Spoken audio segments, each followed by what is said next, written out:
আমাদের অন্যান্য যতগুলো কাজ আছে তার মধ্যে সবচেয়ে গুরুত্বপূর্ণ কাজ হচ্ছে কৃষকদের সমস্যার সমাধান দেওয়া, তাকে পরামর্শ দেওয়া।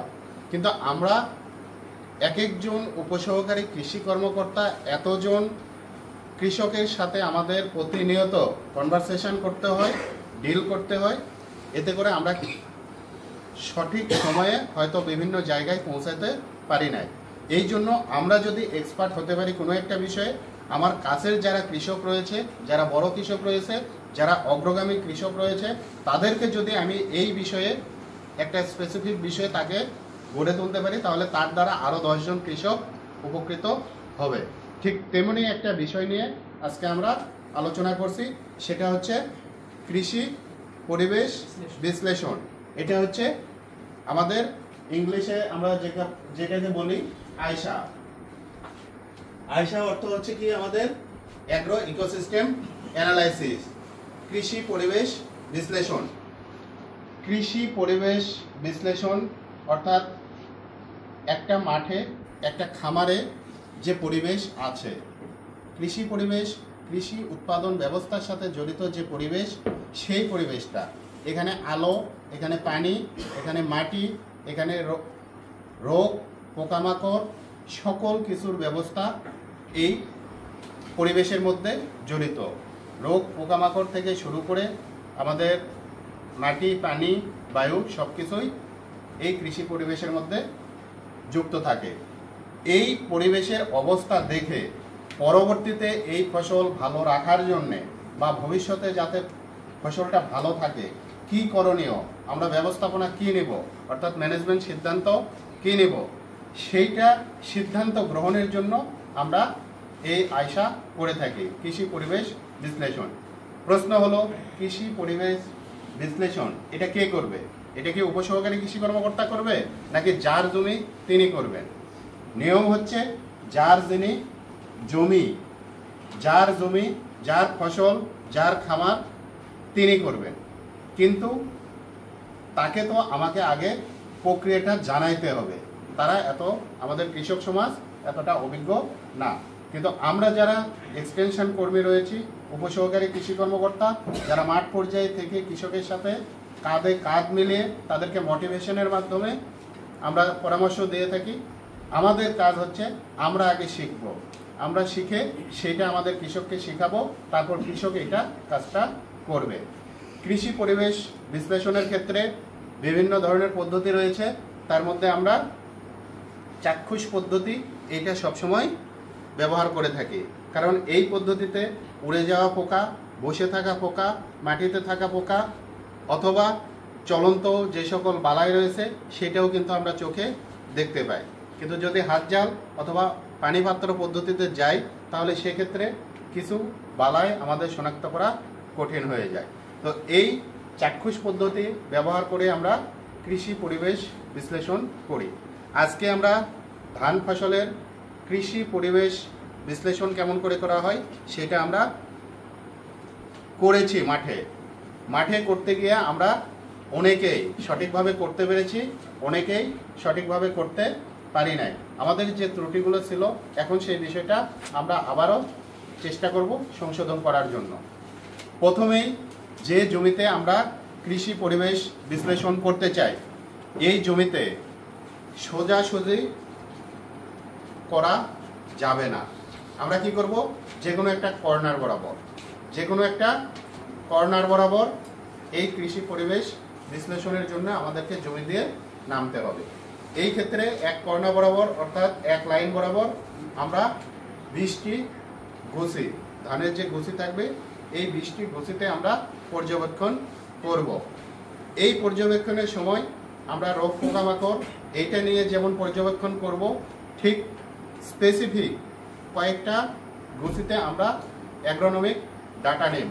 অ্যাগ্রোনমিক ডাটা নেওয়ার উদ্দেশ্য হচ্ছে কি, এই যে ধানের জাত, এইটার কুশির সংখ্যা কেমন হয়, এটার বাড়বাড়তি কেমন হয়, এটার পুষ্টির অভাব আছে কিনা, বাড়বাড়তি ঠিকমতো হচ্ছে কিনা, একটা নির্দিষ্ট সময় কুশি দেওয়ার কথা, সেই নির্দিষ্ট সময়ের মধ্যে কৃষি আসছে কিনা বা আমাদের কার্যকরী কৃষি যেটা হবে এই পর্যন্ত পৌঁছাতে গেলে আমাদের আরও কি ব্যবস্থাপনা নিতে হবে, সেই জন্য কিন্তু অ্যাগ্রোনমিক ডাটাগুলো আমরা নিয়ে থাকি। এছাড়া রোগ পোকামাকড় এটা আমরা চাক্ষুষ পদ্ধতিতে নিয়ে থাকি।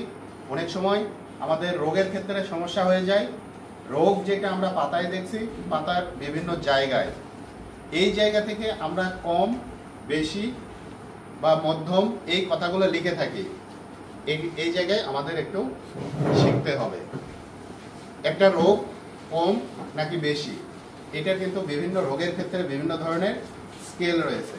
এই স্কেলে আমাদেরকে ফেলতে হবে। ফেলানোর পরে স্কেলে যখন আমরা ফেলাবো তারপরে এটা আমরা বলতে পারবো এটা রোগটাকে কম নাকি মধ্যম নাকি এটা বেশি পরিমাণে হয়েছে। এখন যে 5টা গোষ্ঠীতে আমরা অ্যাগ্রোনমিক ডাটা নেব, আজকে আমরা যারা জমিতে নেমেছিলাম কোন কোন গোষ্ঠীতে এই ডাটা নিয়েছি আমরা কি চিহ্নিত করেছি? সবাই চিহ্নিত আমরা কিন্তু অনেকেই করি নাই।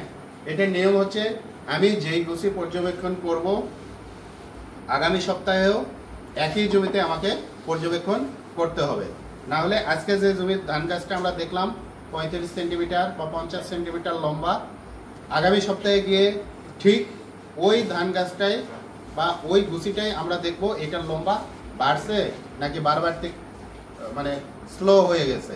তো সুতরাং এইটাতে যে কুশির সংখ্যা ছিল আগে 10টা, এবার কি 12টা হয়েছে নাকি 15টা হয়েছে নাকি কুশির সংখ্যা বাড়ে নাই। যদি আমরা এক এক সপ্তাহ এক একটা গুছিতে পর্যবেক্ষণ করি তাহলে কিন্তু আমাদের এই যে ডাটা আমরা নিয়ে আসবো এটা আমাদের সঠিক হবে না। এই কৃষি পরিবেশ বিশ্লেষণ করতে গেলে আমাদের 5টা ধাপ অতিক্রম করতে হয়। 5টা ধাপের প্রথমটা হচ্ছে কি পর্যবেক্ষণ। প্রথম ধাপটা হচ্ছে পর্যবেক্ষণ, আমরা দেখব। দ্বিতীয় ধাপ হচ্ছে শনাক্তকরণ।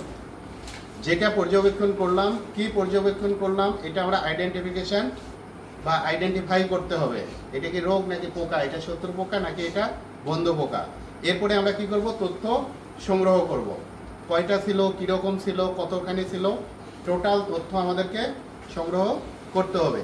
এই তথ্য সংগ্রহ করার পর এটা নিয়ে এসে আমরা অ্যানালাইসিস করব, বিশ্লেষণ করব। বিশ্লেষণ করার পরে সিদ্ধান্ত নেব আগামী দিনে, আগামীকালকে, পরশু দিন, তরশু, এইভাবে আমরা কি ব্যবস্থাপনা নিলে আমার এই ফসলটা ভালো থাকবে। তো সেইটা আমাদের প্রশিক্ষণার্থী 10 জন 40 জন প্রশিক্ষণার্থী 5টা গ্রুপে তারা কিন্তু এই পরিবেশ বিশ্লেষণটা করেছে। এবং এক একটা কৃষি পরিবেশ বিশ্লেষণে যদি আমরা যাই, এখানে ফসলের নাম থাকতে হবে, ফসলের জাত থাকতে হবে, রোপণ তারিখ, বয়স, পর্যবেক্ষণের তারিখ। আমাদের পর্যবেক্ষণের তারিখটা কিন্তু এই পাশে দেওয়া হয়েছে। এইখানে আমরা ফসলের স্তর লিখেছি, কুশি অবস্থা লেখার সুযোগ নাই, কুশি অবস্থা না, কুশি স্তর। এরপরে আমরা এখানে দেখিয়েছি বন্ধু পোকা, শত্রু পোকা এবং ফসল।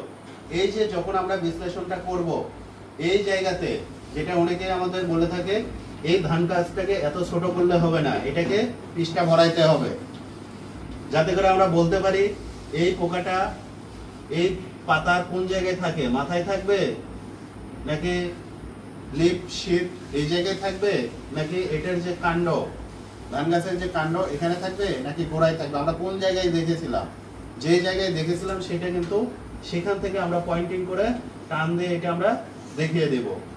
এরপরে আমাদের যে বিষয়গুলো আছে এইখানে আমরা আবহাওয়া দেখব, অর্থাৎ রোদ নাকি বৃষ্টি নাকি কি অবস্থায় আছে, মেঘাচ্ছন্ন কিনা, এই বিষয়গুলো আমরা এখানে পর্যবেক্ষণ করব।